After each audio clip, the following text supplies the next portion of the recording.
Welcome to Business Beyond Borders, the go-to podcast for CPA firms seeking transformative insights. I'm your host, Laurence Whittam, and with each episode we'll uncover key insights, best practices, and invaluable resources tailored for CPAs. From trending strategies to diving deep into outsourcing and offshoring, our experts will help in all areas of your business. Hey everyone, and welcome back to Business Beyond Borders. So I have an episode here today with Mitsu and Khanjan from Accseed, and we're all in the midst of a lot of travel, right? So we're in the middle of May. We've all finished with the tax season. We wanted to do a bit of a recording to share a little bit about what went well, what didn't go so well during the season, right? Not necessarily from Accseed specific side, but these are sort of common things that go on when it comes to anybody working with outsourcing firms, whether it's in India or the Philippines or anywhere in the world, right? And also working with remote talent, right? And we have a lot of these challenges if it's just a team in a different office, right? In a different state, for example. So we see a lot more firms now that are growing global teams. We see a lot more firms that are growing remote teams. And a lot of the challenges are very similar, right? And tax season is one of those times where we generally will see where we've done either a not so good job when it comes to our process development or the changes that have gone on throughout the year, because it's a stress test, right? We've got a lot of work to do in a very short period of time. And we want to make sure we're taking on new clients as well as servicing our current clients, right? And we still see gaps in how everything is being done. So Mitsu, Khanjan, thank you for joining today. It's great to have you here. And I would love for you guys to just give a bit of a background about yourselves and Accseed, how you guys started and what you do for the profession. Thank you, Laurence, for the quick introduction. Thank you for having us here. Mitsu, you want to go first and introduce yourself? Yes, thank you, Laurence, for inviting us, and it's great connecting here. Yes, I am Mitsu. I'm the managing partner at Accseed. Accseed is around 4 years old firm. We started 4 years back. We provide outsourcing services to the US CPAs and EAs. We provide accounting, taxes, and assurance services. And to tell you a little bit about myself, I'm a chartered accountant from India and a CPA, but not a licensed CPA from the USA. I have 20 plus years of experience in the US accounting and taxation industry. I was working with one of the top firms in South Florida before I formed Accseed. And then you said, whereabouts in India? So I like to dig into the details a little bit. So whereabouts in India are you? We are located in Ahmedabad. The state is Gujarat. It is the westmost state of India. Perfect. And lots of talent, lots of BPOs in the Ahmedabad area, right? Yeah, So lots of accounting. recently, lot of them. Industry is growing, is mushrooming, growing a lot in my city lately. Yes, I would say last 5 years, it's been thriving. Perfect. And I can speak from experience. Again, first time going to Ahmedabad was in 2014, I think it was. And every single year that I went back, year after year, the amount of buildings that got built within a year, it was like one year there's a street that goes towards one of the major highways there that's just from the outskirts, and it was initially just all wedding venue places, and meaning just little stand-ups and again a few gates, and then it would turn into like just open space, because it was then where all the wedding venues would pop up with the tents and everything, and then like within a year, half of them gone. Now it's like complete complexes, like apartment buildings, office buildings. Again, facility, like different schools were popping up, academies were popping up from the sports side of things. But literally every year, like it would be crazy how quickly they would build. So I know it's developed immensely in the past sort of, again, 10 years. No, I would say if you say 10 years, in the last 2 or 3 years, it's like crazy development, because I don't know if you're aware, because 2030 we have the Commonwealth Games, and 2036 is the Olympics, and the Ahmedabad and the joining city Gandhinagar is a venue for that. They are revamping, I would say, the whole city. Cool. So cool. if you come here annually here now in Ahmedabad, it's like totally different. Yeah, very nice. Very nice. So yeah, go on, Khanjan. Yeah, if you were saying that there are many buildings which are getting constructed in Ahmedabad, a tall skyscraper. So if you looking at the outsourcing firms and the global capability centers which are getting opened here in Ahmedabad, if you go one building, you will find one or another either outsourcing firm or global capability center. So Ahmedabad is booming very fast. And if I consider it at the India level, I would rate Ahmedabad as the topmost growing cities when it comes to outsourcing due to Yes. its infrastructure, uninterrupted power supply, and plus the talent pool which Gujarat specifically have is huge and it's growing day by day. More and more people are moving to the US. So once you see people who are completing chartered accountant, they are not going in the traditional India practice. And if you see the ratio, more and more people are joining USA outsourcing. So yeah, it's booming. It's Very booming at nice. great pace. Yeah, and again, building to building, I'm sure you'll find either a firm or a BPO that's focused especially in the accounting space, right? There's just accountants all over. So now, what about tax season, right? So let's talk tax season. We wrapped up. We've had a bit of time to decompress, right, and look back on what happened. So what went well for Accseed, but also for the firms that Accseed was working for, right? What were some of those big things that were like, this went really well, right? Tell us some of those pieces. The tax season was, I would say, I think, pretty much normal. But the main thing, the main crucial thing around here is the staffing thing. But yeah, we could manage. What went well was everything was as planned. I would say we got new clients also, new CPAs to, join Exceed. But the crucial thing was, I mean, there are a lot of scope of improvement, of course, on both the sides. I would say the main scope of improvement is the process, and getting the information on timely manner. Of course, tax season is a very crucial. Crucial fact tax season is a very crucial factor time wise, and that is what we also experienced, that getting information timely was a big factor. So, and when we say getting information timely, right? So during the tax season, and this is one of those common problems that I think a lot of firms face, Very right, common, very common. is that we have the clients as well, right? Meaning our end clients, our individuals we're working with, our businesses during the extension, or sorry, during the deadline for business returns as well, and we have to. Again, we're following up as the firm and we're saying, hey, can you get us this information? We need this information by a certain time. Otherwise, we may not be able to complete your return, right? So, but everything comes in piecemeal as well, right? So a lot of things come in. So what do you advise the firms that you're working with to do? Do you ask them to wait until they have the majority of the information before they bring it to your team? Do you say, no, just give us access, right? We'll help with communicating. We'll make sure that we're making a clear list, right? What's the best methodology for Accseed and the client and the firms when you're doing that during the season? We always tell clients to give, wait till they have at least 80% of the information, because that it makes it more efficient time wise and performance wise, accuracy wise too.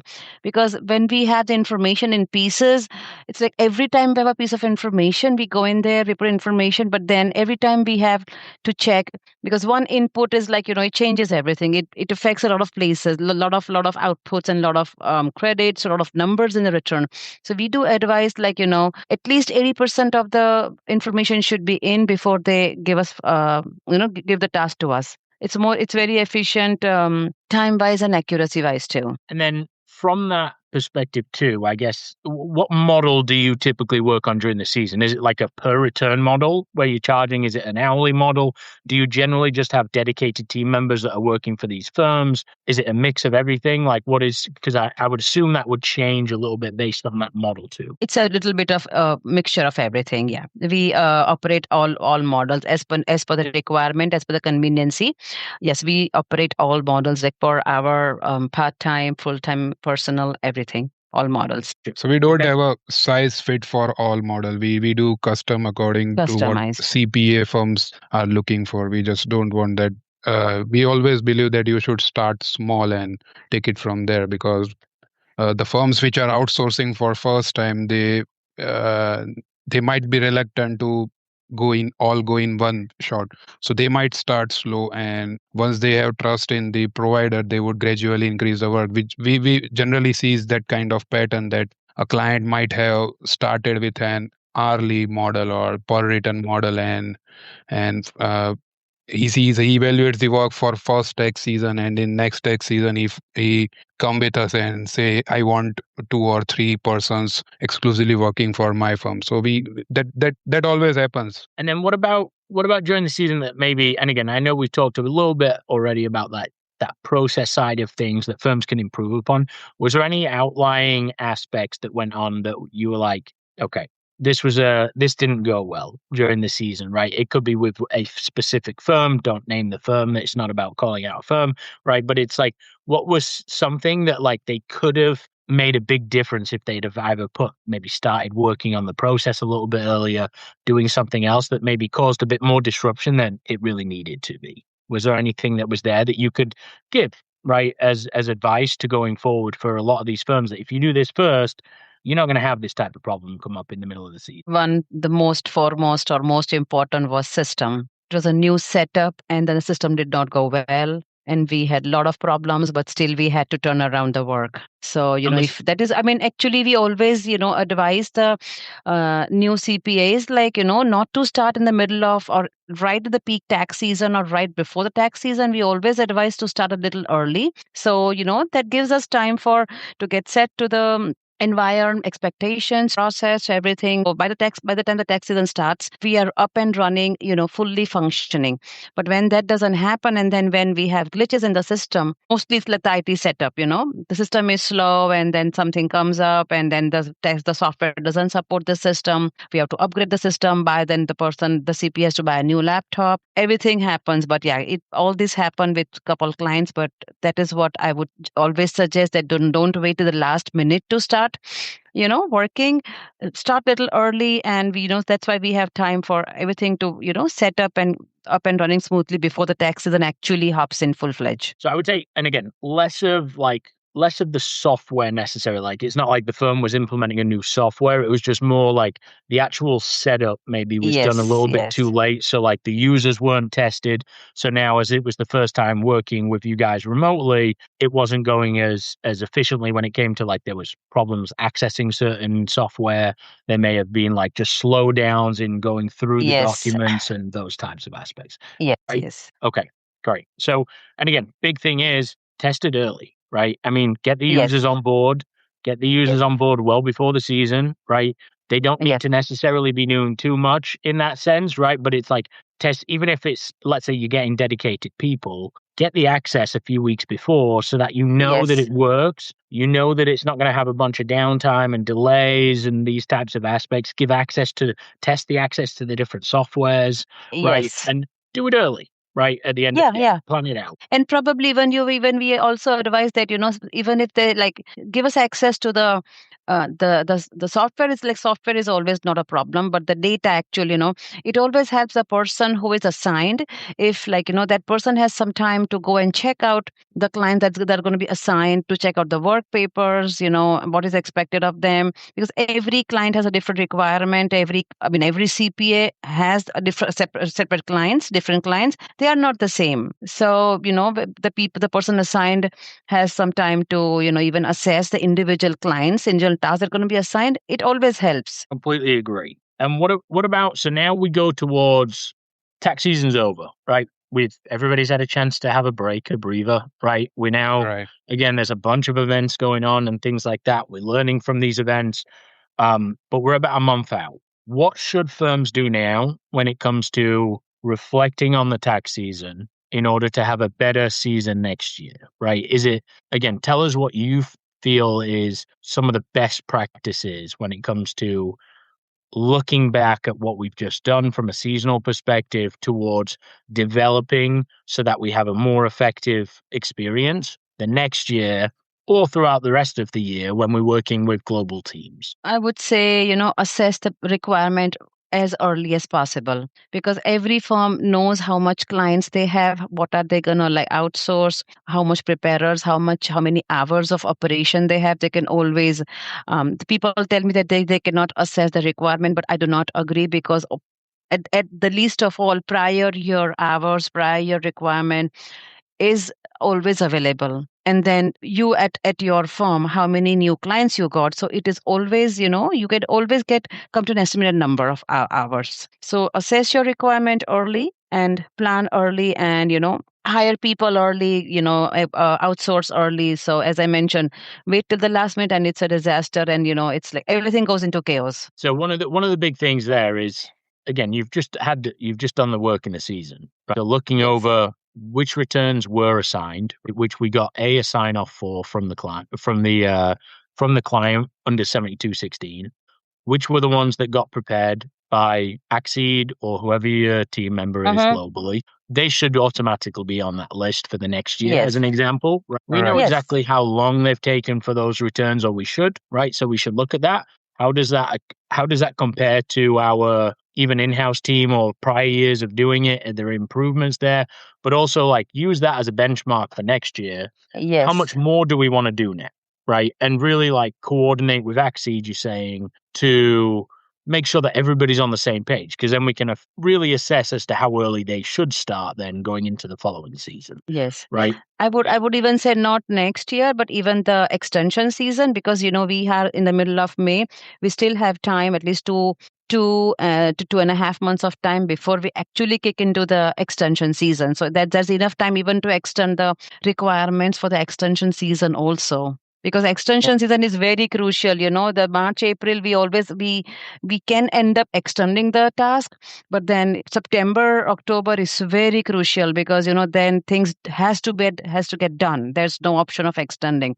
So this is more crucial. So I would advise people should be more, or CPA should be more aware, and they should be like planning ahead of time for the extension season. It's much more crucial than the March, April season, I would say. Also, I feel that this is the time that outsourcing firms should send a follow-up request for the returns which are pending. So let's say there are a couple of 2 or 3 points for which the whole return is pending. So they should follow up with the clients, and CPA in further they should follow up with their clients, because how we work in this non-busy season will ultimately decide the load, how our extended season would go.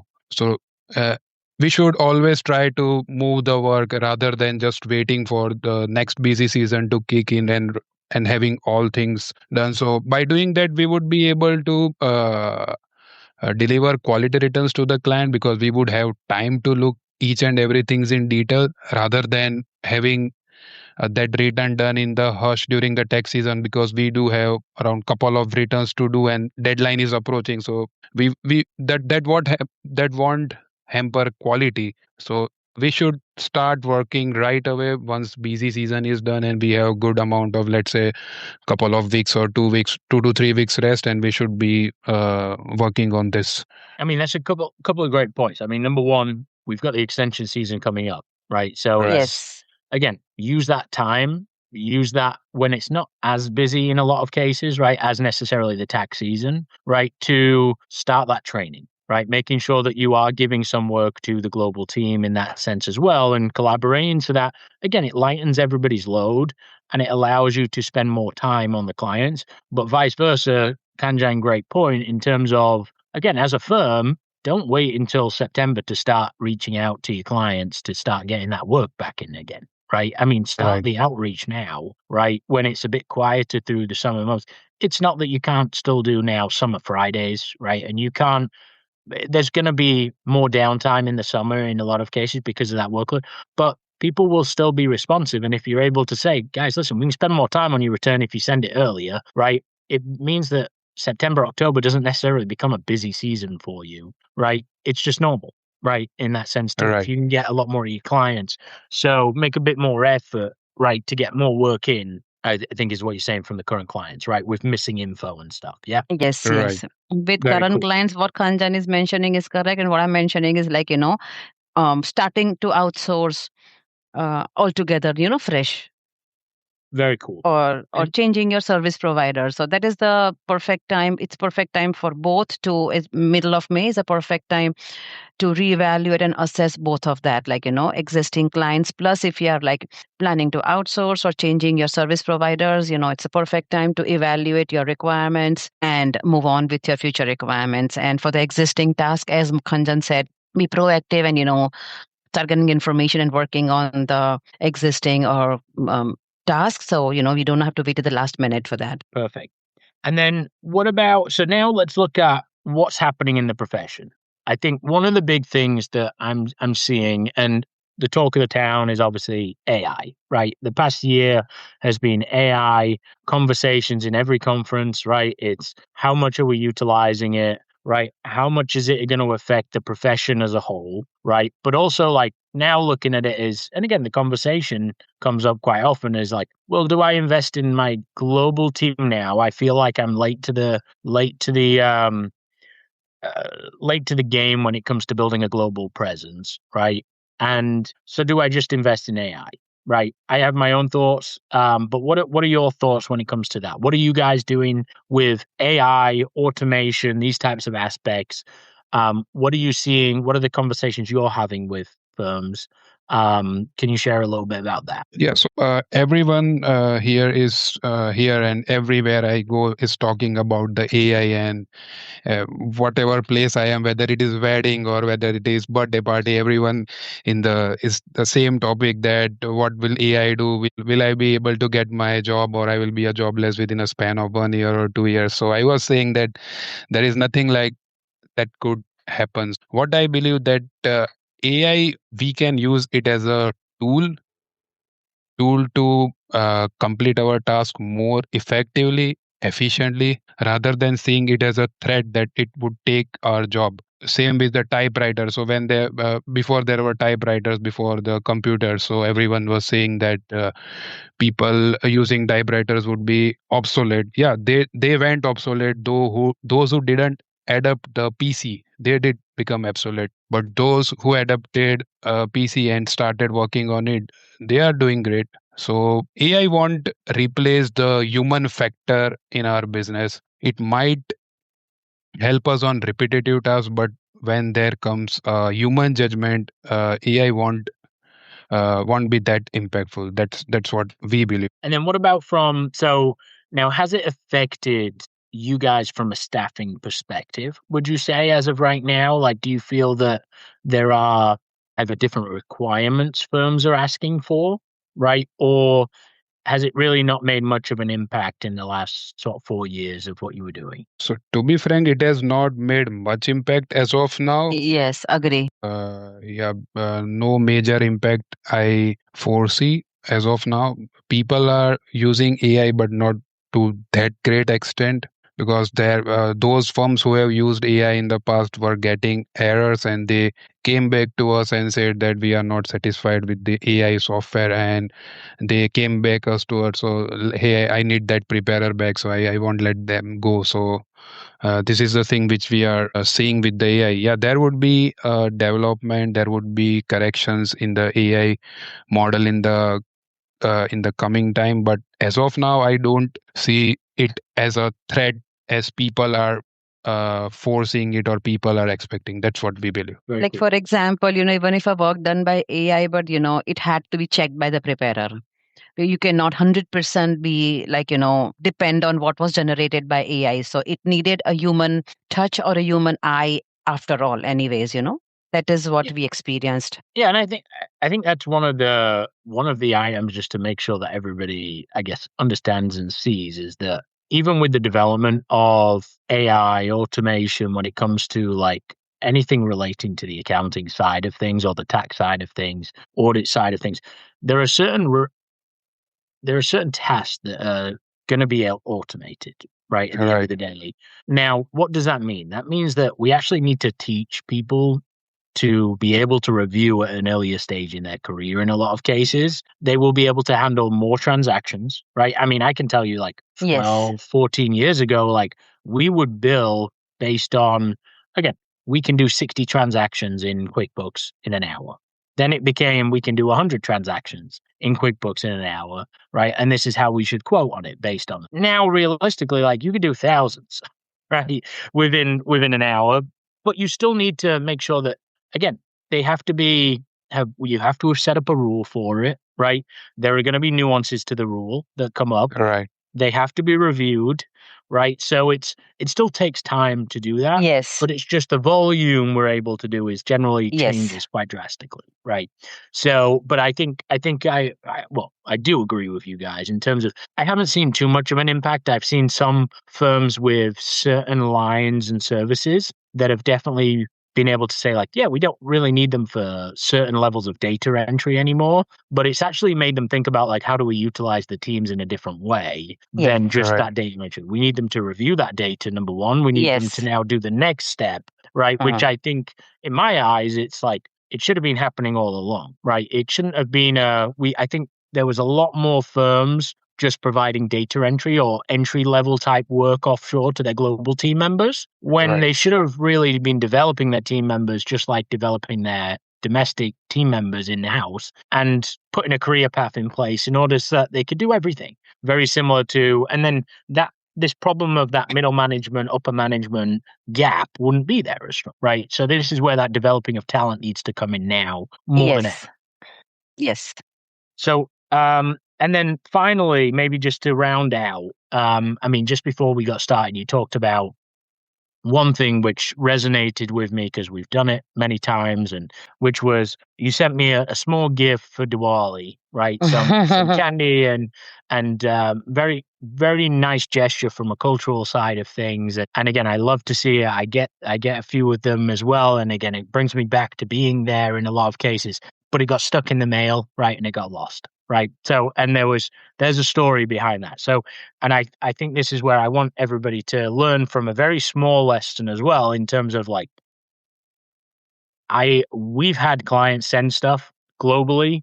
We've had vice versa sending stuff. And I think that's, hey, we can send over laptops. We can send over these things to set up our own team and we can do this. There are problems when that happens, even as small as sending some candy or some cultural gifts. I know we did it with a client and they sent over Virginia peanuts, right? It got stuck. And then we spent I don't even know how many hours we spent tracking down this package because they wanted to treat their new team members well with a welcome package, right? Which was the great way. We thought it was an awesome idea.